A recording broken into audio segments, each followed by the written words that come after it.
우리 하나님께 영광의 박수를 올려드리겠습니다.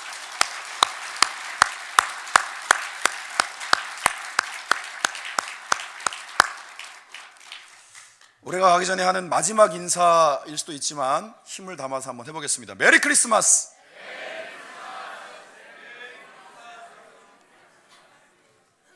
주님 오신 그 순간부터 우리는 늘 성탄의 삶을 사는 그리스도인들인 줄 믿습니다.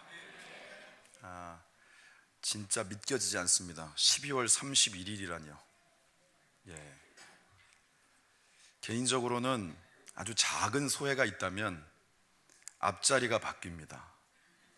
마음 한켠에 묘한 마음이 스멀스멀 다가오는데 여러분들은 어떠신가 모르겠습니다. 그런데 어떤 분이 굉장히 쿨하게 얘기했어요. 2018년 1월 1일은 2017년 12월 31일 다음 날일 뿐이다. 그리고 요즘 나이를 셀 때 그런다며요. 50세부터는 50세, 55세, 60세 이렇게만 나이를 세고 60세부터는 60세, 70세, 80세 그 이후로는 절대로 나이를 세지 않는다, 이렇게 얘기들을 합니다. 그래서 여러분, 시간, 나이에 대한 부분들이 아닌 하나님이 우리에게 주실 새로운 날에 대한 기대감을 가지고 우리가 새해를 맞이할 수 있는 은혜가 있기를 소망합니다. 지난 한 해 돌아보았을 때 하나님의 은혜가 아닌 것이 없었는데 여기까지 인도하셨던 그 하나님을 찬송하고 감사하고 또 감사해도 참 부족함이 없습니다. 그렇지만 우리의 마음속에 아쉽고 뭔가 이 마음속에 아직도 다 내려놓지 못한 무거운 부분들이 있기 때문에 오늘 2017년의 마지막 주일 예배 가운데에서 그 모든 것들이 하나님 앞에 다 내려놓아지고 오늘 말씀의 제목처럼 하나님께서 그 모든 묶여있는 것들, 응어리진 것들을 다 풀어주실 것을 확신하며 예배하는 저와 여러분들이 되어지시기를 주님의 이름으로 축원합니다. 연 먹어라 라고 하는 말을 아십니까? 반응에 어떤 분이 저를 째려봤습니다. 그것은 이 연 먹어라라고 하는 말 뜻이 우리나라에서는 어느 사이엔가 욕이 돼버렸어요. 그런데 제가 이 연 먹어라라고 하는 말의 유래를 찾아봤더니 기가 막힌 사건이 있더라고요. 1964년도에 그때 당시에는 중학교를 들어갈 때도 고등학교를 들어갈 때도 시험을 따로 봤어요. 맞습니까? 이걸 기억하시는 분들은 연식이 좀 되신 분들입니다. 그런데 그 전기 중학 시험에 문제가 나왔는데 엿기름 말고 그 엿의 맛을 낼 수 있는 또 다른 재료, 그것을 보기 중에서 고르는 거예요. 그래서 원래 정답은 디스타젠가? 그게 아마 그 엿기름 자체에서 추출될 수 있는 효소로 그걸 원래 정답으로 매겼는데 그 보기 중에 무즙이 있었답니다. 무즙. 근데 또 기가 막힌 건 뭐냐면 무즙에서도 이런 이 엿기름에 들어가 있는 디스타제와 같은 그런 효소를 추출해낼 수 있다는 거예요. 그런데 그때 당시에는 조금 이제 이름이 있는 대학, 중학교, 경기중학교라든지 이런 나름대로 서울에 있는 인류 중학교들을 가려고 하면 그 한 문제의 상관으로 떨어지고 붙고 했다라는 거예요. 그러니까 우리나라에 또 유명한 게 치맛바람 아니겠습니까?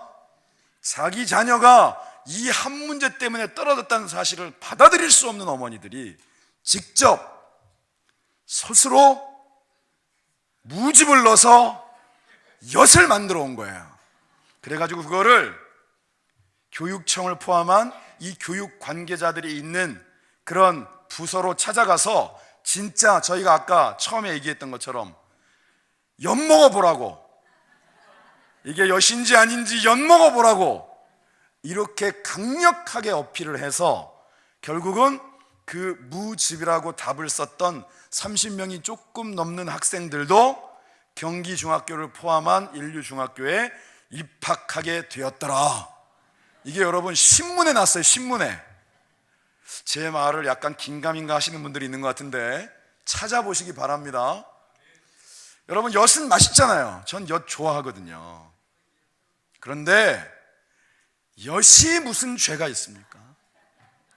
그런데 이 기상천외한 사건에 휘말리는 바람에 그때 이후로부터 우리나라에서 이 엿먹어라라고 하는 말이 욕처럼 사람들에게 사용되어졌다라는 것이죠. 아마 엿이 말을 할 수 있다면 엄청나게 억울하다라고 얘기할 것 같습니다. 지난 한 해를 돌아보았을 때 사실 많은 일들이 있었지만 신문지상을 포함한 많은 보도 가운데 교회와 관련된 이름들이 굉장히 많이 오르내렸습니다. 그래서 세간에 있는 사람들, 물론 믿는 분들 중에도 알게 모르게 같이 동참하는 분들이 많지만 안 믿는 사람들의 입을 통해서 교회가 많이 욕을 먹었어요. 그런데 여러분, 교회는 예수 그리스도를 머리로 한 공동체입니다. 그러니까 우리가 보도상에서 무언가 접하는 그런 내용들을 가지고 시시비비를 이야기할 수는 있지만 교회 자체가 문제가 아닌 것이죠. 교회는 바로 예수 그리스도이고 그 예수 그리스도를 머리로 하여서 한 몸을 이루고 있는 살아있는 신앙 공동체인 것입니다. 그럼 여러분, 예수님이 잘못된 것입니까? 제가 금요 심야 기도회 할 때도 그런 말씀을 나눴지만 이 땅 가운데서 만약에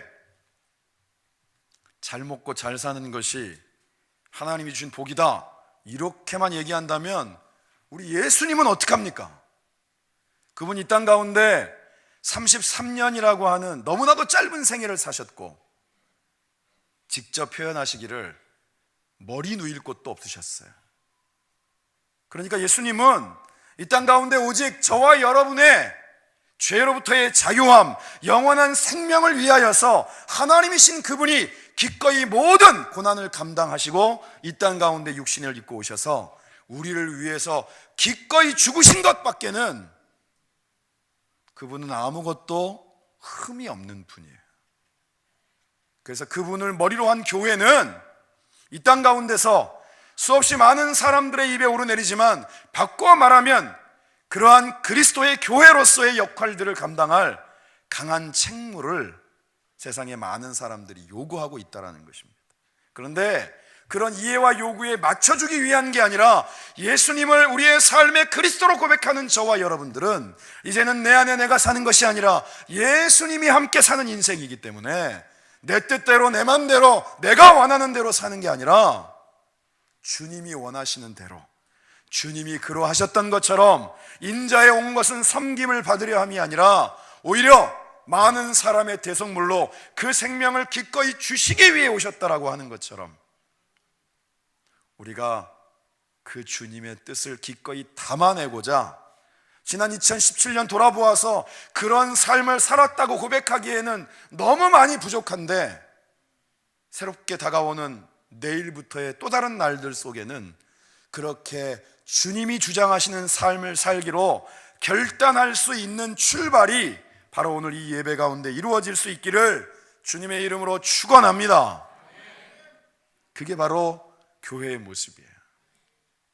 오늘 우리가 읽었던 말씀 창세기 50장에 등장하는 인물, 여기에는 야곱도 나오고 그리고 요셉도 나오고 그리고 요셉의 형제들도 등장합니다. 사실 지금 이 창세기의 맨 마지막 장에 이 장면이 연출되어지기까지의 과정 속에 가장 많은 문제를 낳게 했던 문제의 발단, 문제의 씨앗은 바로 야곱이었어요. 야곱 물론 태생부터 좀 속된 말로 인생이 너무 빡셌습니다. 나오면서 그 의식 없는 아이가 형의 발 뒤꿈치를 잡는 게 쉽겠습니까? 그런데도 태어나는 과정부터 뭔가 이 마음속에 여유로움을 갖지 못했던 삶으로 출발한 게 바로 야곱이었어요. 그리고 그의 인생 가운데 그 우락부락하고 힘센 형을 향하여서 그 장자권을, 물론 본인은 팥죽으로 그것을 얻었다라고 얘기하고 있지만 그것은 하나님께서 그 삶 가운데 주시고자 하는 분명한 계획 속에 있지만 그럼에도 불구하고 야곱은 자신 스스로가 어머니와 짝짝꿍해서 형을 속여먹고 아버지를 속여먹는 선택을 했기 때문에 멀고 먼 타국 땅 외삼촌의 집으로 찾아가야만 됐던 거예요. 그런데 여러분, 야곱이 머리를 잘 쓰잖아요, 그죠? 야곱은 참 머리가 팽팽 돌아가는 사람인데, 그곳에 가서도 만약에 야곱의 기질대로였다면 외삼촌뿐만이 아니라 그쪽 지역에 있는 사람들을 그냥 싹 다 자기의 어떤 생각대로 조종하고도 남을 만큼 머리가 팍팍 돌아가는 사람이었는데 강적을 만난 거예요.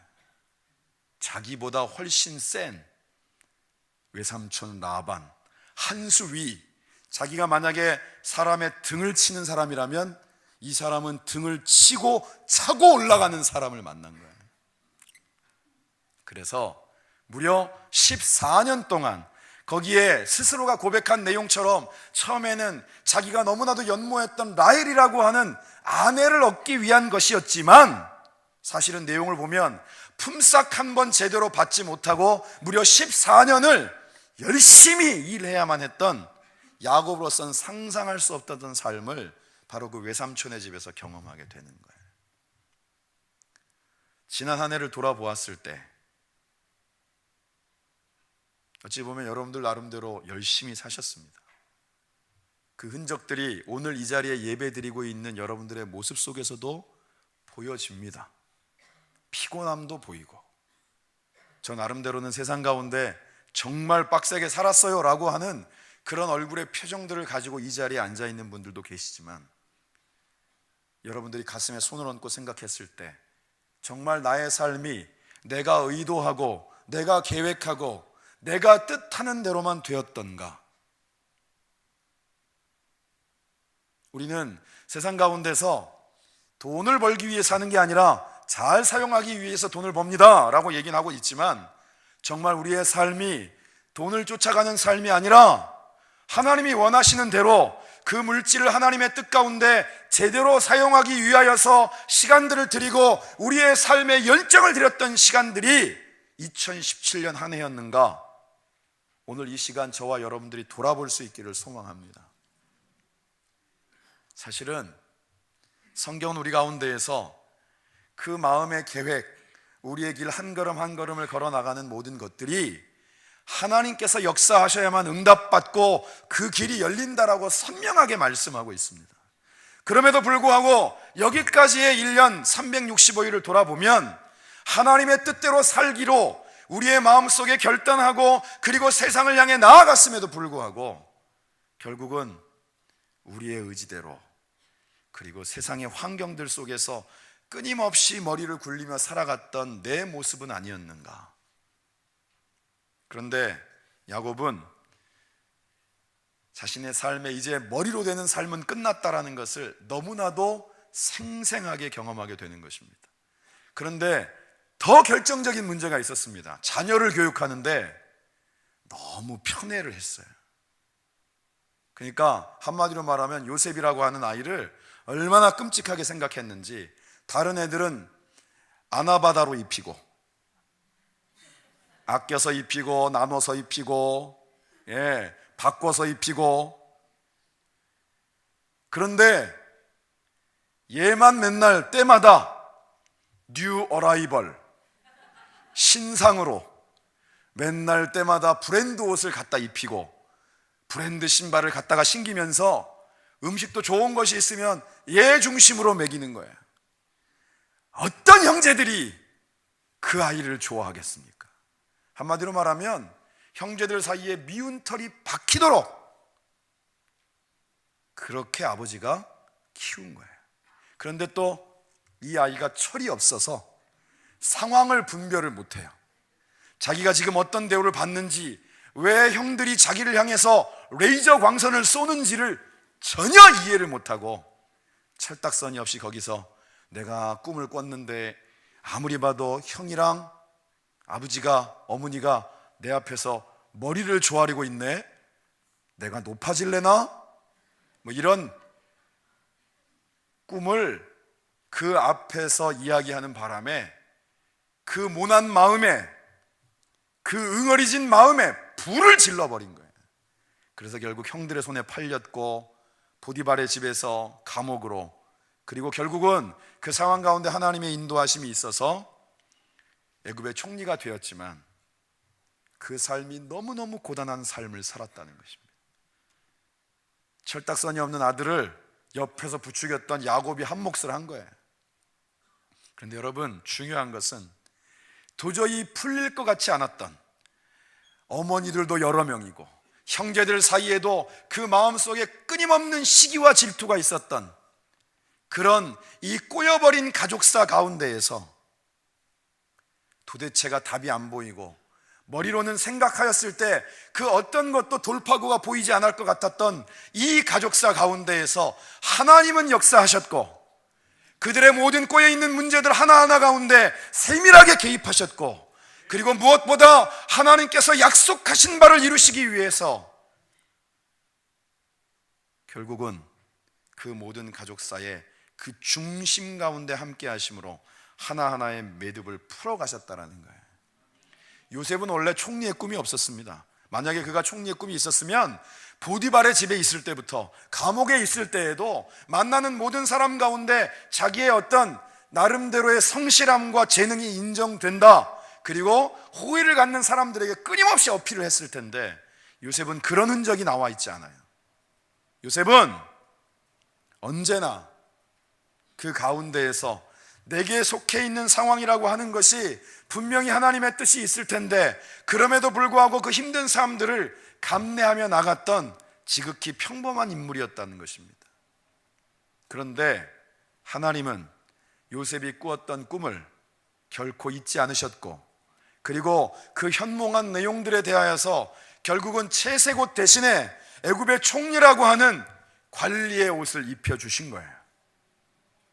그의 꼬여버린 가족사, 그리고 실마리가 보이지 않았던 그 복잡한 관계들 가운데에서 이스라엘 민족의 역사를 준비하고 계셨고, 그들이 애굽으로 넘어오게 되었을 때 70명으로부터 비롯되어진 야곱의 가족이 200만이 넘는 이스라엘 민족을 이루도록 하나님은 그 가운데 작업하셨고 개입하셨고 역사하셨습니다.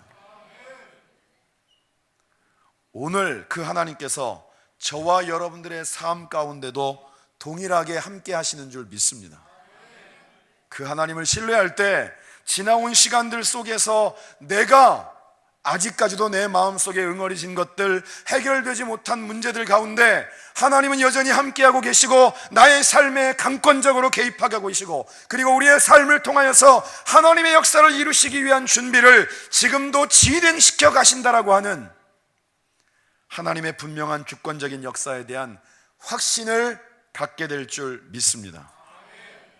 오늘 형제의 관계 가운데 우리가 읽은 말씀이 회복의 과정들이 보여집니다. 야곱이 죽었어요. 형들이 두려웠습니다. 사람은 좋은 일은 잘 잊어먹어도 안 좋은 일들은 두고두고 머리에 남는데, 이제 아버지가 없으니 자신을 팔아넘기고 심지어는 죽이려고 했던 본인들에 대한 기억들을 가지고 있는 요셉이 과연 우리를 가만둘까 걱정이 돼서 없는 말을 지어냅니다. 네가 없는 사이에 아버지가 유언하시기를 형제들 사이에는 과거를 묻지 않는 법이라고 했다. 아픈 것, 힘들었던 것, 용서받지 못할 일들, 그 모든 것들이 이제는 내가 죽고 난 다음에는 다 묻어지기를 원한다. 요셉이 IQ가 2자리가 아닌데 형들이 왜 그러는지를 왜 몰랐겠습니까? 그래서 우리가 읽었던 말씀 창세기 50장 20절에 이렇게 얘기합니다. 당신들은 나를 헤아려 하였다. 무슨 뜻이죠? 기억한다란 뜻입니다. 당신들이 나에게 뭘 했는지 나는 지금도 생생하게 기억하고 있다. 여러분, 그건 잊어먹을 수 있는 일이 아니잖아요. 여러분들도 아무리 잊으려고 해도 절대로 잊혀지지 않는 일들이 있지 않습니까? 좋았던 기억들은 오히려 쉽게 잊혀지는데, 안 좋았던 것, 남들을 통하여서 뭔가 내가 불이익을 당했던 현장들은 이상하게 머리에서 오래 남는단 말이에요. 그렇게 얘기한 겁니다. 당신들은 분명히 나를 해치려고 하였다. 그런데 하나님은 그것을 선으로 바꾸셨다. 그리고 오늘날처럼 나라고 하는 존재, 그저 그냥 보잘것없고 철없어서 엄마 아빠 곁에서 응석받게 부릴 줄 몰랐던 그런 어린 내가 그 어려운 환경들, 말 못할 고난의 현장들을 거치면서 이 애굽이란 나라의 총리가 되어질 때까지 하나님께서 나를 인도하셨고, 그리고 애굽의 총리가 되게 하시더니 이 나라 애굽뿐만이 아니라 고대 근동에 있었던 다른 나라들, 그리고 내 가족들까지도 이렇게 한 울타리 안에 품고 살필 수 있도록 하나님은 역사하셨다. 이것은 당신들이 한 것 같지만 하나님의 섭리 가운데 이루어진 일이다. 요셉은 물론 마음이 일반적인 범인처럼 좁아 터지진 않았겠지만 그가 당했던 아픔과 고난들을 전혀 잊지 않고 다 기억하고 있었어요. 그런데 하나님이 그 마음 가운데 함께 하시고 그의 삶 가운데 역사하시고 그의 문제를 풀어가시고 그의 막혀있는 길들을 열어가시면서 그의 생각만으로는, 그의 인격만으로는 풀어갈 수 없었던 그의 응어리진 가슴들 하나하나를 다 풀어주셨다라는 것입니다. 저와 여러분들의 마음도 하나님이 풀어주셔야만 됩니다. 하나님이 풀어주셔야 그것이 다시 꼬이지 않습니다. 우리의 삶 가운데 12월 30일이라고 하는 올해의 마지막 날을 맞이하면서 마음 가운데 무언가 다 털어버리겠다고 우리의 머릿속으로 생각해서 되는 게 아니라 나의 삶은 하나님의 손에 달려있다. 하나님의 주권이 나의 삶을 지금도 붙잡고 인도하고 계시다. 지금은 비록 안타까운 환경이고 지금은 비록 어려움 가운데 있을지라도 하나님은 나의 삶을 통하여서 하나님의 약속의 땅을 준비하고 계시고 믿음으로 그 한 걸음을 내디딜 때 반드시 그 땅을 밟도록 역사하실 줄 믿습니다. 어떤 분이 저한테 그런 얘기를 했어요. 길 교회에 와서 이제 터널의 끝이 보인다고. 여러분, 터널은 통과해야 빛을 볼 수 있습니다. 결코 중간에 주저앉아서는 안 됩니다. 터널의 끝은 분명히 있는데 그 터널을 통과하는 사람만이 그 땅 가운데서 광명을, 그리고 그 땅 가운데 준비해 놓은 하나님의 약속의 현장들을 경험하게 될 줄 믿습니다. 그렇기 때문에 우리는 2017년 12월 31일이 아닌 내일을 준비하는 오늘을 사는 사람들로서 하나님이 우리의 삶을 통해서도 요셉과 동일하게 모든 것을 합력하여 하나님의 역사, 하나님의 뜻, 하나님의 선을 이루실 것들을 믿고 한 걸음을 내딛는 저와 여러분들이 되어지시기를 주님의 이름으로 축원합니다. 하나님은 비단이 요셉에게만 역사하지 않으셨습니다. 물론 메인 가지는 요셉이지만 요셉의 형제들 가운데 두려움만 떨고 있었던 이 형제들 속에서도 지금 이 요셉이 있기까지의 과정들 속에 쓰임받은 사람이 있었습니다. 그게 누구냐? 바로 유다입니다. 유다는 아는 것처럼 사실은 형들이 공모해서 요셉을 죽이려고 할 때 죽이는 거 말고 팔아넘기는 쪽을 선택했던 인물이었습니다. 그런데 여러분, 우리가 읽진 않았지만 이 창세기 50장 이르기 전에 유다의 가족사가 나와요. 어떤 일들이 있었느냐? 자기의 아들이 셋이 있었는데 결혼을 하더니 첫째가 죽었어요. 그 다음에 그 형수와 더불어 결혼한 둘째도 죽었어요. 그래서 이 막내마저 잃으면 안 되겠기에 결국은 피하고 그때 당시에 있었던 규례인 그 미망이 되어진 며느리를 어떻게든 거두어야 되는 상황들을 끝까지 미루다가 사실은 막장도 이만한 막장이 없을 정도로 상황과 환경 속에 그 며느리와의 관계 속에서 태어난 아이가 예수님의 계보에 이름을 남기게 됩니다. 왜 이 말씀을 여러분들에게 드리느냐? 유다는 아버지로서 자녀를 잃어본 거예요. 왜 자기 아버지 야곱이 짐승에게 물어뜯겨 죽었다고 하는 요셉을 그 오랜 세월 잊지 못하고 가슴에 담아두면서 저처럼 늘 슬퍼하고 우리 형제들이 이렇게 살아있음에도 불구하고 우리는 본체만 채하고 그 잃어버린 아들 한 명을 붙잡고 그렇게 몸부림치는지에 대해서 전혀 이해하지 못하고 마음으로서 불편함이 컸었는데 막상 본인의 자녀들을 잃고 나니까 이제는 그 마음의 한 자락을 조금은 이해할 수 있게 된 거예요.